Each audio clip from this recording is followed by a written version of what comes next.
On behalf of the Bombay Chamber of Commerce and Industry, I, Utkarsh Joshi, would like to extend a warm welcome to one and all. The topic for today's summit is Viksit Bharat, Catalysing Insurance for a Resilient Future. India's insurance sector, currently valued at an impressive USD 140 billion, stands at the threshold of transformative change. Driven by rapid digital innovation, shifting consumer expectations, and forward-thinking regulatory reforms, the industry is evolving at an unprecedented pace. At the forefront of this transformation is the IRDAI, whose visionary target of insurance for all by 2047 is galvanizing action across the sector. This high-impact summit has been thoughtfully curated to unpack these developments and ignite meaningful conversations around building a resilient, inclusive, and a future-ready insurance ecosystem. Let us now begin a day of insight and thought-provoking discussions. I now request our Director General, Sandeep Khosla, to deliver the welcome address.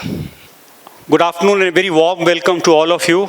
I hope all of you have had lunch, but not too much so that you all are awake to listen to such an important and future, which most of us are looking for as far as the insurance sector is concerned. I would like to acknowledge the chairperson of our insurance committee and our board member, Praveen, Vashishta, who keeps on driving us to look at innovating the insurance summit year on year, and PwC team as well as Amit Roy for putting this together for us, our knowledge partners, also our media partners, Business Standard, our sponsors, New India Assurance, our title sponsor, premium sponsors, Lockton and Axis Bank Life Insurance, and co-sponsors, Livelong 365, Beacon Insurance Brokers, and Aditya Birla Health Insurance. A word about the Bombay Chamber. We are the oldest chamber in the country. In the next 2 months, we celebrate our 190th Foundation Day. So we are older than almost, and every year, some of us struggle to color our hair to look young, although a lot of us have been here for a long, long time. But whether it was in 1836 or now, the chamber has been at the forefront of driving change, looking at what are the newer areas the industry needs, and continuously working earlier with just one set of companies which are large, but in the last 30-40 years, hand-holding MSMEs to ensure that every new change is driven. Everything which comes in as a concept, the chamber is at the forefront of it. Whether it was sustainability, where when a lot of European companies in India and then the Indian big multinationals started looking at sustainability, the MSMEs had no clue as to what to do there. Bombay Chamber was one of the few which handheld these and said that at some stage, the large companies who have a mandate only to work with sustainable companies will stop working with you. So we ran training workshops to ensure that some of the smaller ones are abreast of that. D&I, although it's a bad word in the US right now, but for the Bombay Chamber, it's a very, very important segment. We do a lot of work as far as diversity, equity, and inclusion is concerned, and the traditional areas from taxation to law to legal to all those. Whether it's industry-specific or function-specific, the chamber is always at the forefront. Earlier today, we had a very, very interesting session on infrastructure. And let me remind you, or the people who already know this, and the newer ones who have not, might not be aware, that Bombay Chamber was instrumental in bringing the railways to India. So in 1856, the railways came to India only because of the efforts of the Bombay Chamber. In fact, if you go to the railway museum at VT station, you'll find a plaque thanking the Bombay Chamber for that activity. And from that till now, today's infrastructure conclave was more on how Maharashtra would reach a $1 trillion economy in line with the vision of Honorable Prime Minister Modi's $5 trillion economy as far as 1947 India is concerned. So that's a brief on what the chamber does. I would request all those who are not members to become members of the chamber, help us drive this change, help us drive knowledge and growth so that we become more and more self-reliant. And with what's currently going on, I think that's the need of the hour, where everyone has to pitch in and ensure that each segment, including insurance, where so much is going to happen with the new bill coming in, all of you all work with the Bombay Chamber to ensure that a lot of this growth starts happening here. So with that, thank you all once again, and hoping that we have a very, very fruitful afternoon. Thank you.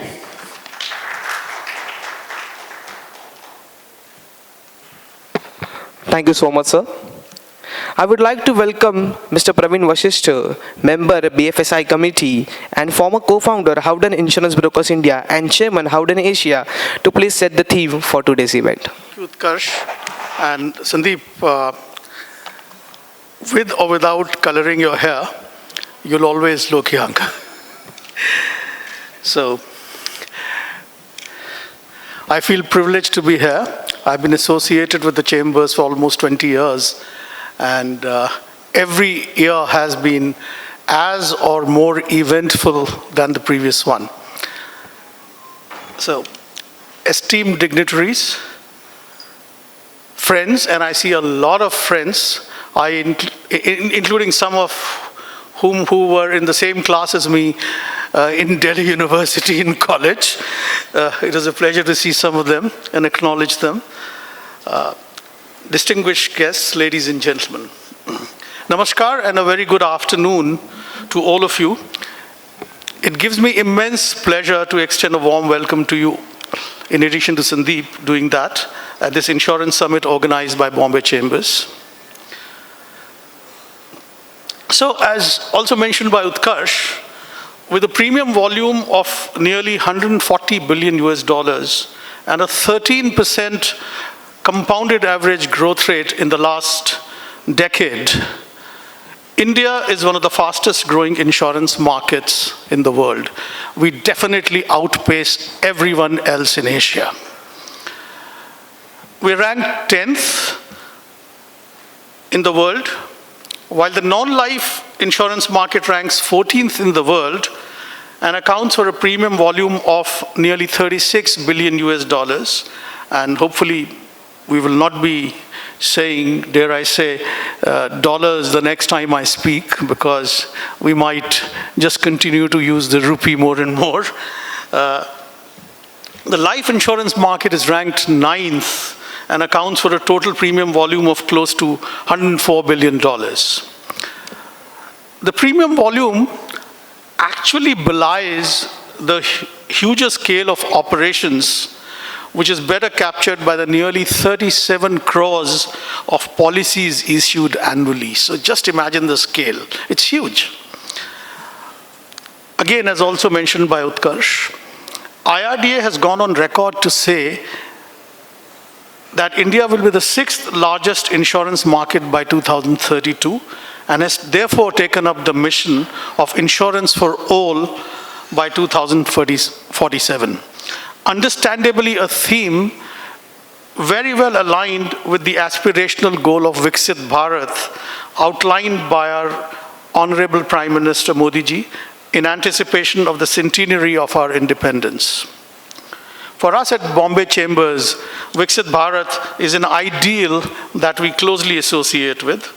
The Chambers has come out with a comprehensive flip book, which I request many of you to see if you have time, in partnership with Artha Global and BCTEMS.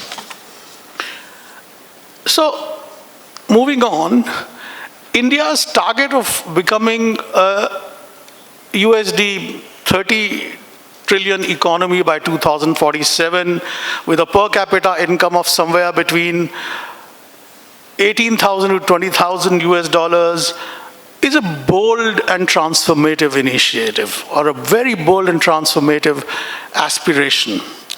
Achieving this requires robust public finances, a resilient financial sector, and an unrelenting commitment to innovation and sustainable development. Of course, it requires firing on all cylinders. Yes, we'll have bumps and, dare I say, trumps along the way, but I'm sure in one way or the other, we'll get there or substantially closer to where we want to be. Further, the aim of Viksit Bharat is not only to build a developed economy, but also a cohesive society. Economic growth will have to be inclusive in the sense that every citizen gets a fair opportunity to improve his or her daily life, and I think that is critical. We believe that the insurance sector has an important role to play. Therefore, for our annual insurance summit this year, we have chosen the theme of catalyzing insurance for a resilient future and how we can align with this whole aspiration of Viksit Bharat. And I'm thankful to Amit and PwC for supporting us like in the previous years for this event. So the insurance sector in India has witnessed significant developments since opening up to private participation in the end of 2000. As we approach 25 years since the opening up of the market, it is a good time to take stock. A lot has happened in the last 2.5 decades, and a lot more is in store. In non-life insurance, we have moved from the controlled era of tariffs and file and use of products to freedom in pricing of products and relative freedom in designing of products. In the life insurance sector, on the other hand, insurance plans were traditionally looked upon as the apt financial instrument to provide financial security to the family members in case of the policyholder's death.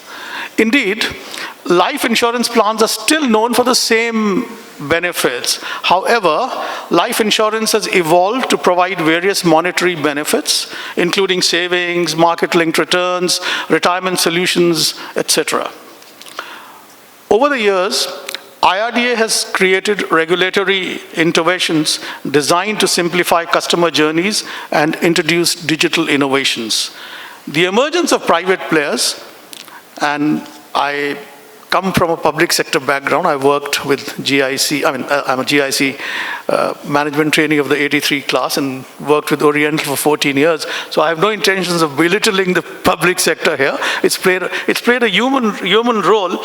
But, you know, the emergence of private players has certainly made the landscape interesting. You know, they've transformed operational efficiency, technology, investments, you know, the whole concept of treasury management, you know, with combined ratios in non-life especially being almost inevitably more than 100%, I think it's all about treasury management. So, intense competition, I think, is reshaping the insurance landscape. Private players are challenging public sector incumbents to rethink strategies and embrace digital transformations, and I think the public sector is responding fairly well as well. So insurance carriers have adopted several reforms in their operational processes aimed to place the customer at the center of the insurance ecosystem. Ostensibly, and I say ostensibly, because I'm going to challenge this a bit later, which is why I carefully use the word ostensibly. So ostensibly, simplification of policy wordings, standardization of terminology, ease of getting serviced by the insurer, hassle-free claims intimation and processing are some of the key interventions which have led to an improvement in the customer's experience. On the distribution front, the insurance industry was largely dominated by offline channels like agents, offline brokers, or banks. Today, rapid digitization, product innovation, and progressive regulations have made it possible for consumers to buy insurance through multiple distribution channels with a click of a button. To give you an idea of the humongous size, which I'm always fascinated by, you know, India is all about scale, huge size, India, and China as well, very respectfully. So today there are close to 50 lakh agents, 21 lakh POSPs, 1 lakh micro insurance agents, nearly 25,000 IMFs and MISPs, over 680 brokers, 635 corporate agents, and 30 web aggregators. As on date, there are more than 100 insurtech startups in India. So this is all very, very fascinating. And then we have government initiatives in areas such as health and crop insurance, which have led to significant expansion of insurance. So clearly, the insurance industry has witnessed an impressive growth and has achieved a lot in the last 2.5 decades. But then there's always the other side. And let us look at the few challenges. The impressive growth notwithstanding, insurance penetration and density in India remain low. Our penetration of 3.8%, yes, 3.8%, is rather low compared to a global average of 7%. And density of $95 is again low compared to a global average of $890. The life insurance penetration in India at 2.8% compares kind of favorably with the global average of 3%.